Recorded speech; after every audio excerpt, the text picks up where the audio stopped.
Hi there, welcome back. It's so good to see you. So first of all, I wanted to say it's so funny because doing these videos has made me realize that I literally wear three colors. Like all of my clothes are like three colors. They're like black, white, or gray.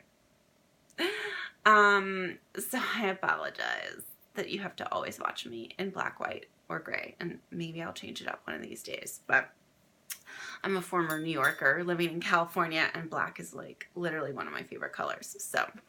So we shall see.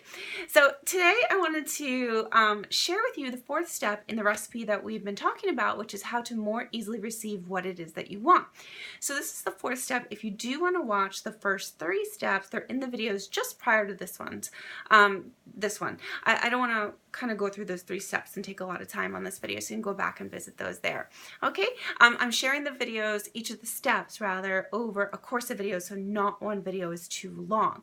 But I also wanted to point out to you, because it kind of occurred to me today as I was setting up to record this video for you, is that please notice that each of the steps within this particular recipe of how to receive more easily could be a recipe for radiant living all on its own, meaning that each of these steps could independently exist as an immensely meaningful practice all on its own. So consider that as you go through the steps. Okay, so step number 4 is how to be aware of spotting the signs, the messages that universe is always sending us. Okay, so life will become easier and you will automatically know what it is that you need to do next to move forward, because you will not be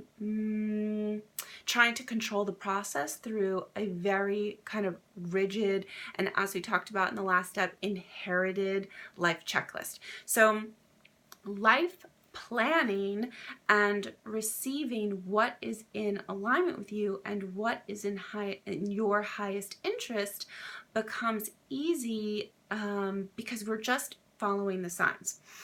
And the universe is always sending us signs and always sending us messages of what would be in our highest good and what would be in alignment with us.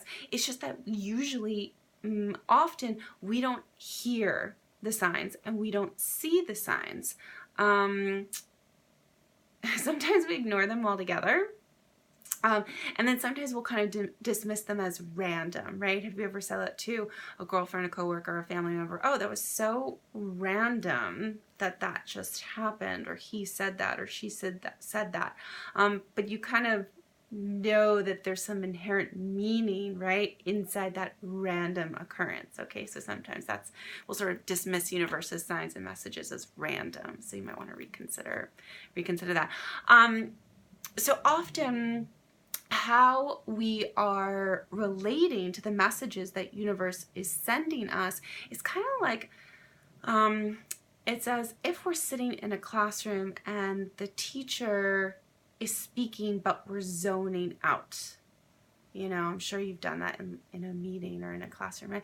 And we're zoning out. So like, if we're zoning out, then we're not going to hear what the teacher is saying, right? Because when we're zoning out, our mind is, you have to sort of imagine that our mind is kind of like full, right? It's full, it's kind of congested, it's busy, if you will, with kind of these thoughts, these concerns, these worries about the past, or usually about the past or the future. At least that's how my mind works, right?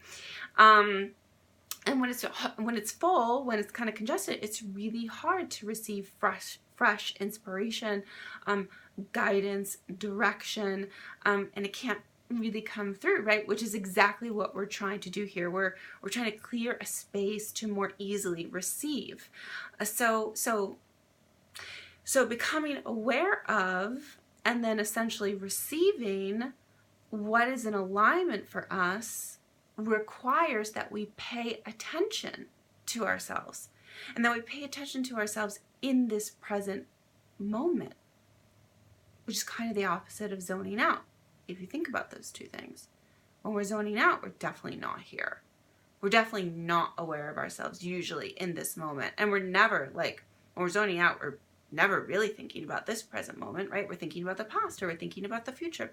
So meaning instead of thinking about what you should do, which is basically sort of like copying history, right? We're not really doing anything new. We're just recycling the old, right? And thinking about the expectations that other people have for you, you switch your focus. You switch your focus and you put your awareness and you put your attention back on you.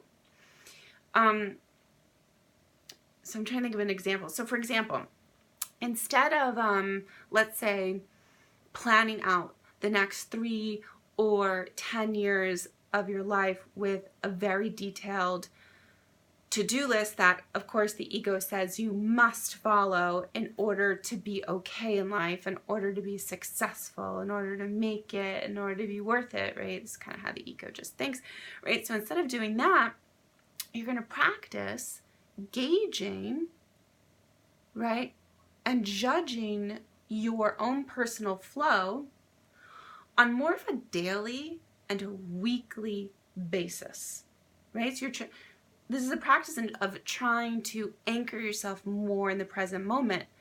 So, and that requires you, it requires us, I'm in this practice too, of slowing down and moment by moment paying more attention to ourselves and how we feel and how we're feeling right now than kind of these predetermined, prepackaged to-do lists, right? And what's on those lists. So it's, just to use myself as an example, I have been a person who's more of a planner. And I think I've shared this in past videos. And I like to kind of like stick to the schedule, right? But now I'm finding and now I'm practicing that I can find this, come to kind of this happy medium, if you will, where I look at where I am, I feel into where I am in terms of my energy level right now, in terms of how I feel right now. And maybe sometimes, on some days, there's certain things that are just too much for me to do, even though I might have put it on my to-do list. But I'm tapping into the feeling that like, oh, maybe that's just too much for today, right? And I just need to rest perhaps, or take a nap, right? Same thing, or maybe that day I really need to ask for help, and it's okay to ask for help, so, and then some days, I notice that I'm pumped and I have a lot of energy, and I want to spend time doing work, that I love and that is meaningful to me and that has a heartfelt purpose for me. So I can focus on what I need. We can focus on what we need for that day, right? And then I can just plan for that day. Okay, and so this is sort of a continuation from last time. So instead of planning everything down to the minute, which is how at least I am used to most of my life, have been doing it, because again, I have believed that if I plan things down to the minute, then things are going to go better. Life is going to go better.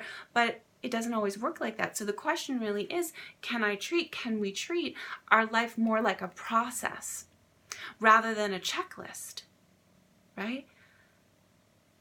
And what's the most powerful way to begin paying attention to yourself?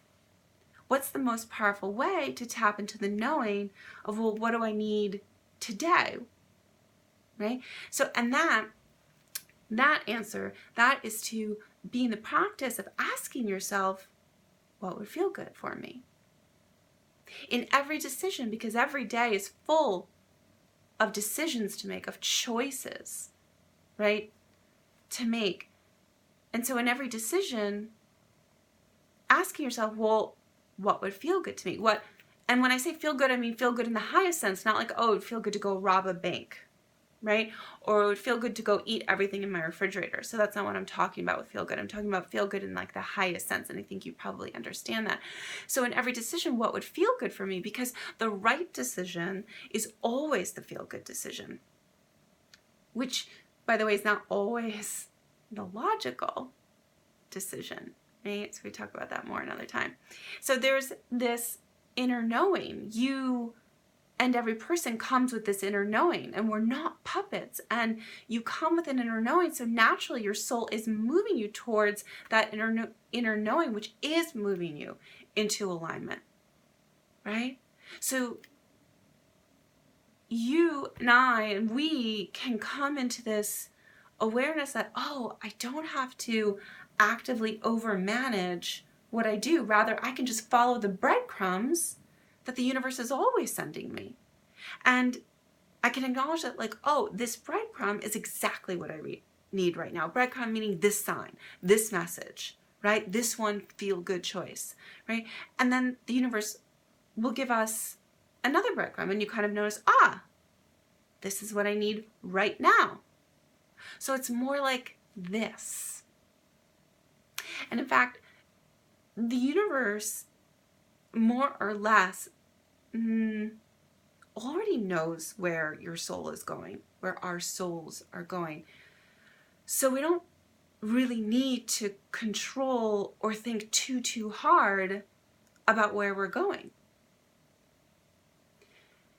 So essentially what we're asking for is more flow, right? To receive what is in our highest interest, to receive the signs and the messages of what would be in our highest interest, in our highest good, right? In a way that is easy, and in a way that is fluid, and in a way that does not require us to work hard for it, right? So, and we can just set this intention.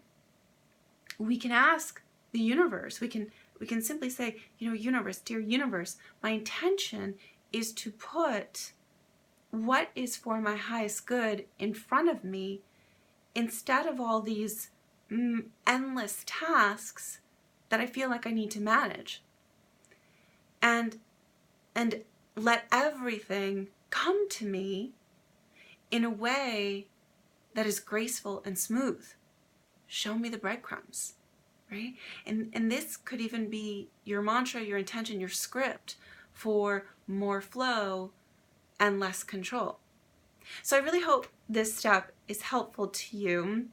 Please message me below with any comments, any thoughts, any feelings, any questions. And again, it's always such an honor to be in your company. Thank you for being here with me and giving me the opportunity to do this and to share and to speak with you. Till next time, bye.